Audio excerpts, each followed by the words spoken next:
si Kuya Jens, ano yun, reactor natin yan.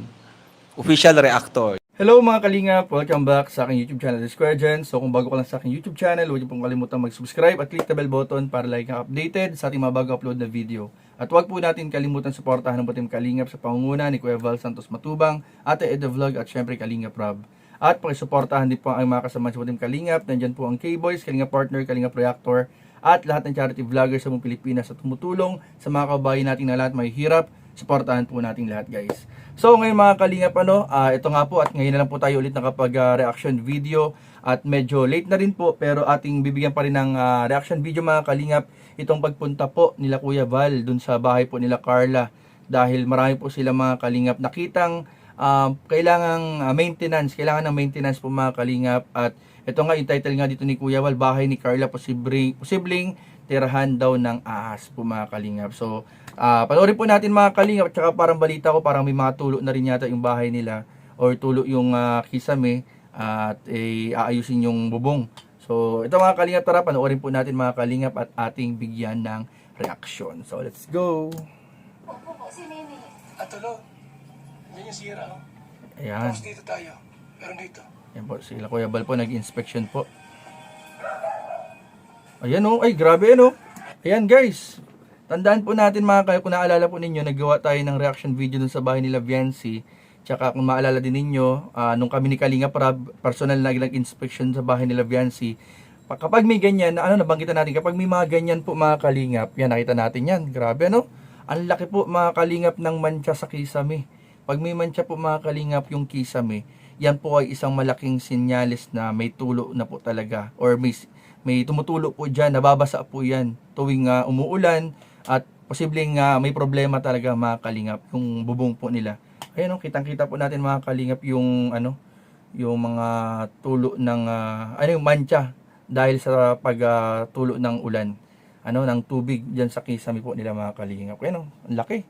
Yung gilid, gilid tsaka ito mga kalingap, tsaka itong gilid na ito. So tiyak na meron po 'yan. May tumutulo po diyan tubig. Uy, ayun pa ayun din, dito sa parting to. Ayun meron din yan guys. Tapos, Mabubulok po yung niyan. Mabubulok po yung kisame kapag patuloy pa rin po yung ganyan na nagkakaroon ng tagas yung yung bubungan. alam mo ito, bakit tumutulo?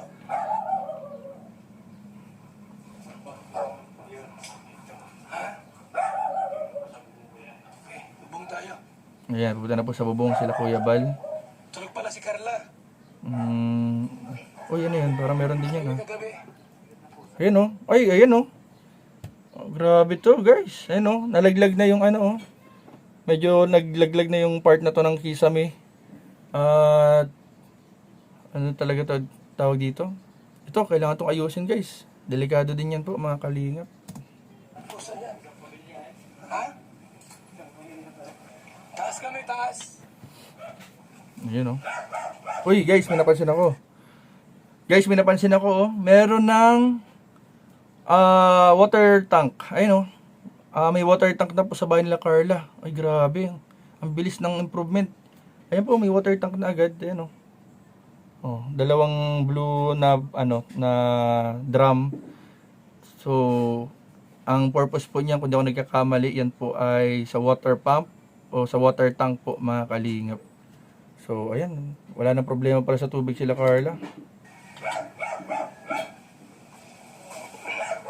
Grabe yung extension na ng Dirty Kitchen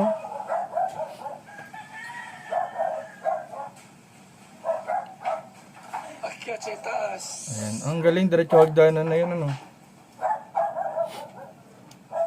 mga kaibigan, nakita yun. Grabe, pati si Kuya Val akyat.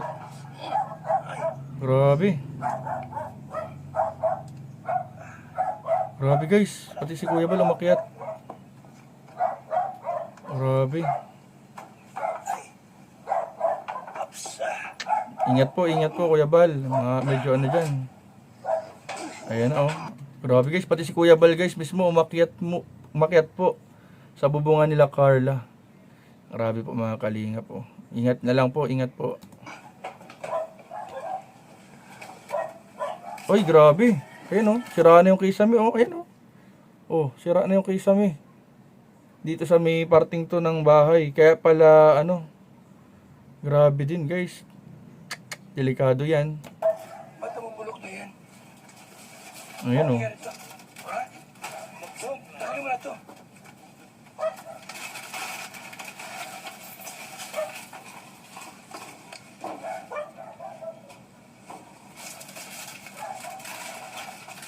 Grabe. Ba't matulog?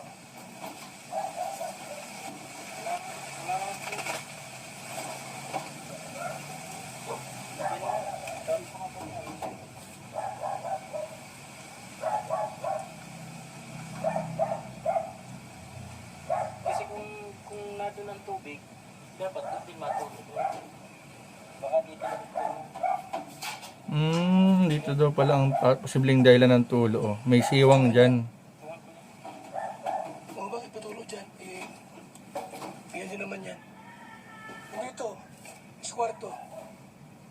Ayun din oh, may parting palawang oh. Baka yun yung tinutuluan ng tubig. Pwede pa na ito tanggalin lang. Tapos ilagay natin sa ibabaw. Oo.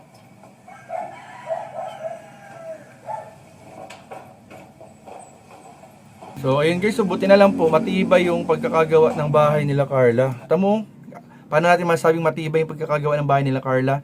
Ayun oh, kahit si Kuya Bal guys, nakatapak dun sa bubong. Ito sila tatay ni Krista, tapos yung mga karpentero pang iba, nakatapak sila. Kaya nilang tumapak ng matagal. Ibig sabihin po, matibay po yung pagkakagawa ng bahay po, mga kalinga.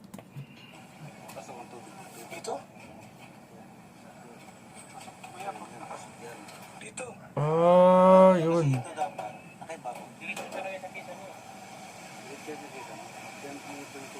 Anong ikli niya? Hindi maba? Dapat po sana di umabot. Buksan nyo kaya? Buksan nyo. Maiksi ang dugsungan. Maiksi daw ang dugsungan dito sa loob. Maiksi daw yung dugsungan guys. Gamit doon. Dapat daw mahaba ang ano. Kumbaga mahaba dapat, parang ganito guys oh. Ito ko nilang ano, ito. Maiksi daw dito yung dugsungan dito sa parte nito. So dapat parang kunyari kung nakaganyan yung dalawang yero, dapat ganyan pa. So baka medyo maiksi daw yung dito niya. So ayun po mga kalingap, yun po yung analysis dyan nila Kuya Bal ng mga karpentero na kailangang gawa ng aksyon, yung sa may bubungan po nila Carla para maiwasan na po yung pagtagas ng tubig doon sa kisame at makapagdulot ng pagkasira ng kisame po mga kalingap.